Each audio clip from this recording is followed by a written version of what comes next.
প্রচণ্ড শীত, ঠান্ডা পানি, তবু মানবিকতার টানে পিছু হাঁটেননি 4 যুবক। 1 ঘন্টার চেষ্টায় পুকুরে পড়ে যাওয়া একটি কুকুরকে উদ্ধার করেছেন তারা। 3 জানুয়ারি শনিবার সকালে বরিশাল নগরীর রাখাল বাবুর পুকুরে পড়ে যায় এক কুকুর। আলহামদুলিল্লাহ শেষ পর্যন্ত একটা জীবন রক্ষা পাইছে। মানুষ আর প্রাণী সবই এক। প্রত্যক্ষদর্শীরা জানান, রাখাল বাবুর পুকুরের চারপাশে ওয়াকওয়ে রয়েছে। সকালে 3টি কুকুরের মারামারির এক পর্যায়ে একটি কুকুর পুকুরে পড়ে যায়।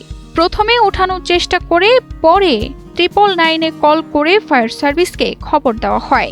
তবে তাদের পৌঁছাতে দেরি হওয়ায় স্থানীয় 4 যুবক উদ্ধার কাজে নেমে পড়েন।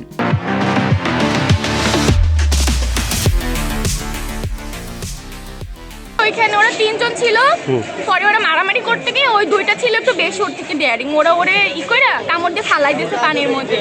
এরপর আমি 999-এ ফোন দিলাম। উদ্ধারে অংশ নেওয়া এক যুবক বলেন, সকালে পুকুর পাড়ে ওয়াকওয়েতে রোদ পোহাচ্ছিলেন তারা। হঠাৎ দেখে একটি কুকুর পানিতে পড়ে গেছে। প্রথমে রুটি দিয়ে কুকুরটিকে তীরে আনার চেষ্টা করে, কিন্তু সফল না হওয়ায় 4 জন যুবক একসঙ্গে পুকুরে নেমে পড়ে।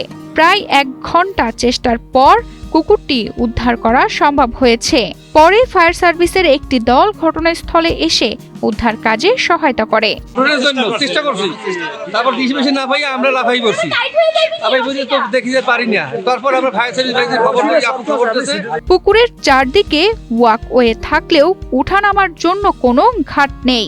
এতে মানুষ বা প্রাণী যে কোনো সময় বড় কোনো দুর্ঘটনায় পড়তে পারে। দ্রুত নিরাপত্তামূলক ব্যবস্থা নেওয়া জরুরি বলে মনে করেন স্থানীয়রা।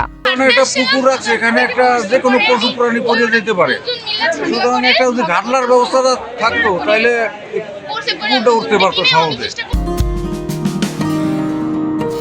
তানজিদা রহমান, ইনাইয়া, বাংলাদেশ প্রতিদিন।